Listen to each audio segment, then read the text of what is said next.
What's up, people? I'm Rihansh. You're watching Ray Reacts. We're going to be looking at a pitch meeting for the Batman. I have a spoiler review for the Batman. If you haven't seen that, be sure to go check that out. Subscribe to the pitch meeting official channel from where this video is. You can also subscribe to Ryan George's personal channel. He's the guy who hosts these pitch meetings. He does some amazing stuff on his channel as well. You can go check that out. While you're liking and subscribing, be sure to like this video to let YouTube know that I'm doing a good job, and subscribe to the channel for more reactions and breakdowns. Alright, with that said, let's just get into it.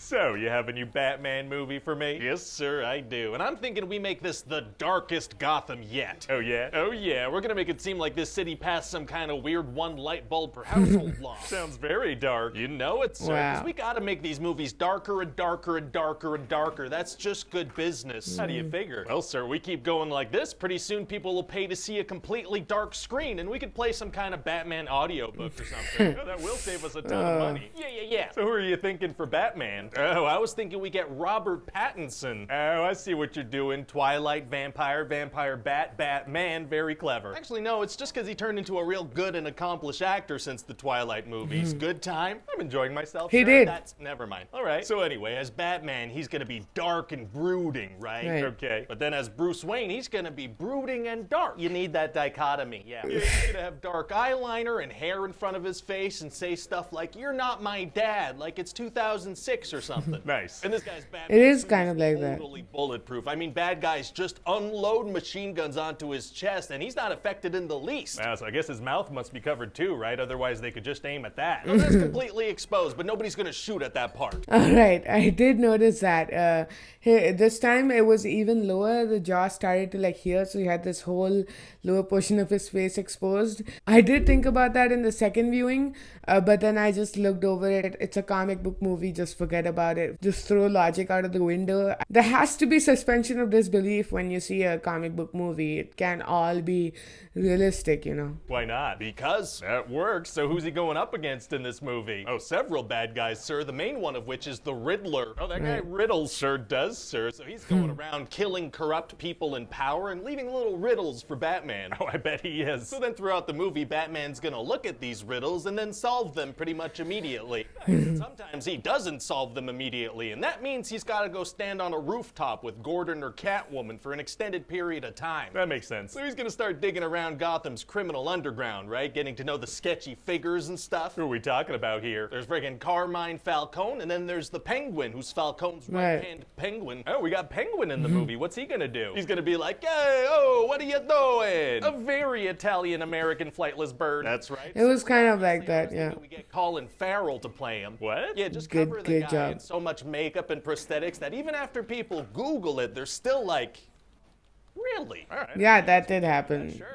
To a lot of people. Even I didn't recognize that it was around the him. neck of this corrupt DA and send him to a funeral of the mayor who he also killed. Uh-oh. Yeah, and this bomb ends up exploding right in Batman's face. But he's okay. Gonna blow up? No, he did. There was a clear timer on it, so he didn't take cover? Not even a little, so he goes flying backwards. Wow, well, I guess that's gonna hurt the exposed bottom of his face. No, it doesn't. But he is knocked unconscious. Ooh, that's gotta be a pretty severe concussion. Nope. So then the police bring him to the police building, you know, where you bring injured people. So they unmask him? They don't, no. So then he manages to escape by gliding off the top of their building and smacking into a little bridge thing. I mean, that's gotta be a pretty severe concussion too. No.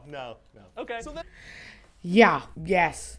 That's exactly how it plays out. And the reason for that is that they just have a huge story already that they can't afford Batman getting hurt in the middle of that. So they have to skip over some parts like him. He doesn't get hurt at all in this movie. That's just how it is. You have to deal with it, right? And eventually Batman thinks that Penguin is this informant that he's looking for, right? So he chases him down and a bunch of cars and trucks explode. It's gonna look very cool. Oh, wow. It did. Jeez. Yeah, it's gonna be crazy intense. But then turns out it wasn't him. You know, that wasn't the informant. So all those people in the exploded cars died so Batman can follow an incorrect hunch? That's right. Whoops. Whoopsie. And so later Batman's gonna have this conversation with Falcone, and Falcone's gonna be like, "Hey, did you know your dad paid me to kill a journalist back in the day? Did you know that?" Oh man, that's gonna gonna shatter Batman's world. It does. So then Batman goes to confront Alfred about this, and Alfred's like, oh yeah, no, that's not true. Oh, yeah, it turns out the crime guy was lying. That checks out. Yeah, glad that was resolved. Resolved immediately, yeah. So what else? Yeah, that was like the only part of the movie that I did not appreciate. Batman didn't use his logical brain at all. He goes to Carmine Falcone. Falcone's like, Maroni had your dad killed.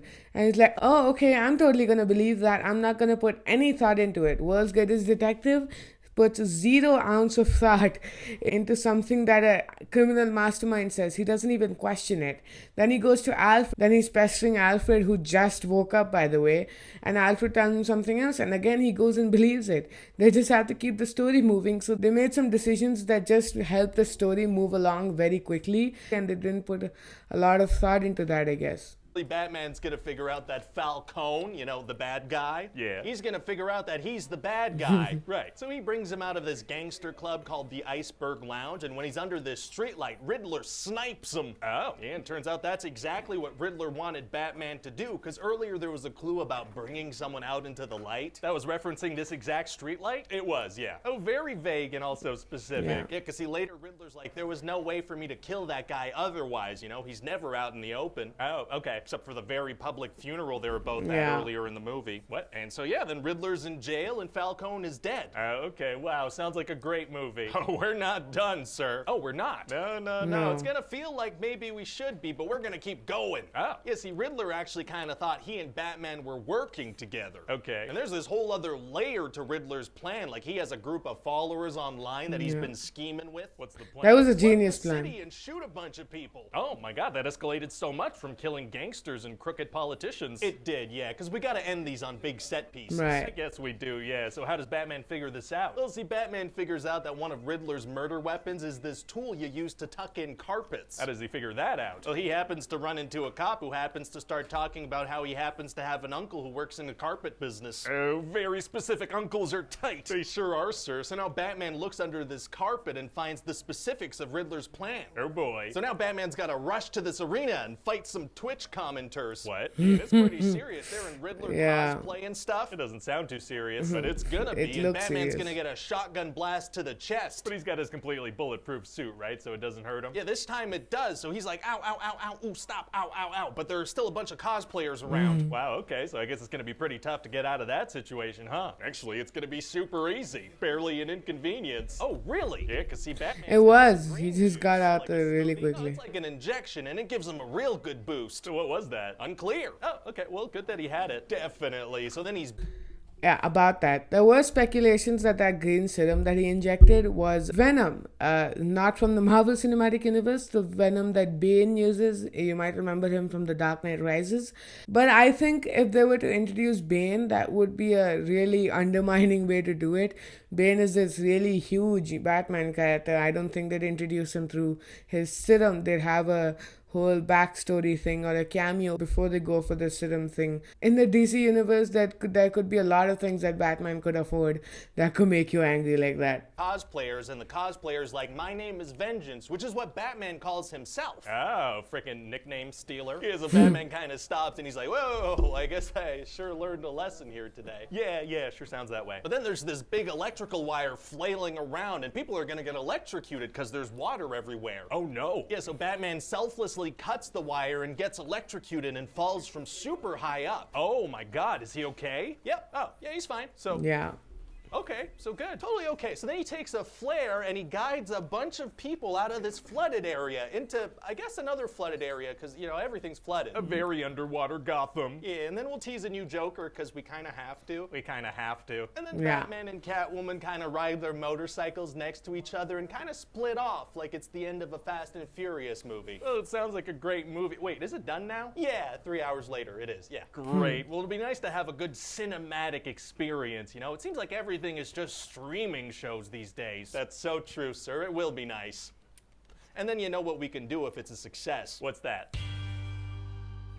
Yeah. Everything you said was true. That's something I definitely noticed in my second viewing, which is after I made the review, that there are a lot of faults to the storyline that are like minuscule. They don't really affect the story, but they do affect human logic. Like you said, the whole part where Batman never gets hurt other than the end part, just so that Catwoman can save him, was again not affecting the story, but that would never happen. No matter how bulletproof your suit is, you're gonna get hurt if you get shot point blank so many times, you know. And that whole thing where his jaw's uncovered, yeah, that's just how it is. You gotta accept it and move on. Be sure to like the video to let YouTube know I'm doing a good job, and yeah, see you in the next one.